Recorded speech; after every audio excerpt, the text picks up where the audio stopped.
அந்த நல்லது செய்கிற பூச்சிகளை நம்ம வயலில் வளர்த்துறணும். நல்லது செய்கிற பூச்சிகளை கூலிப்படையாக மாற்றிட்டா அந்த கூலிப்படையே யாரை போட்டு தள்ளிடும்? கெடுதல் செய்கிற பூச்சிகளை போட்டு தள்ளிடும். இங்கே கூலிப்படையாக இருக்கிறது செலந்தின்னு சொல்கிற எட்டுக்கால் பூச்சி, குளவின்னு சொல்கிற நம்ம வீடில் கூடு கட்டுற செங்குளவி மஞ்சக்குளவி மட்டும் கிடையாது.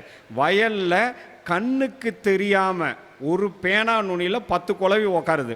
இந்த குளவிகள் முழுக்க என்ன பண்ணுதுன்னா, குருத்து பூச்சியாக இருக்கணும், இலை சுருட்டு புழுவாக இருக்கட்டும், அதுக்குள்ளே போய் முட்டையை போட்டு அதில் குளவி உற்பத்தி ஆகி அந்த புழுவை காலி பண்ணிவிட்டு அதிலிருந்து குளவி பறக்குது. அப்போ இப்படிப்பட்ட குளவிகள் வயலுக்கு வரணும்.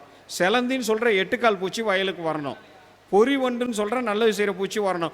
ஊசி தட்டான் வரணும். இதெல்லாம் வரணும்னா என்ன செய்யணும்?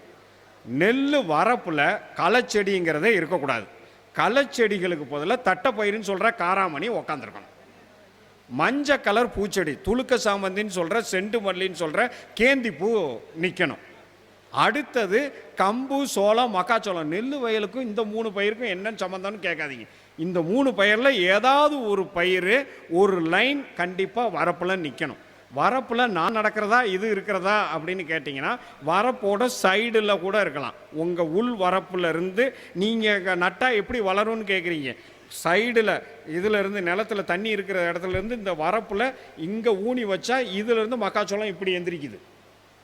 மக்காச்சோளம், தட்டைப்பயிறுன்னு சொல்கிற காராமணி, மஞ்சள் பூச்செடி, இந்த 3ஐயும் வரப்பில் வச்சிங்கன்னா இந்த 3 செடிக்கு ஆட்டோமேட்டிக்காக கூலிப்படையில் இருக்க நல்லது செய்கிற பூச்சிகள் எல்லாம் உங்கள் வயலுக்கு வந்துடும்.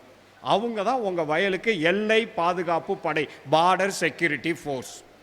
அவங்க உள்ளே வந்து உங்கள் வேலையை பார்த்துக்குருவாங்க. நீங்கள் பூச்சி மருந்து தொட வேண்டிய அவசியமே இல்லை.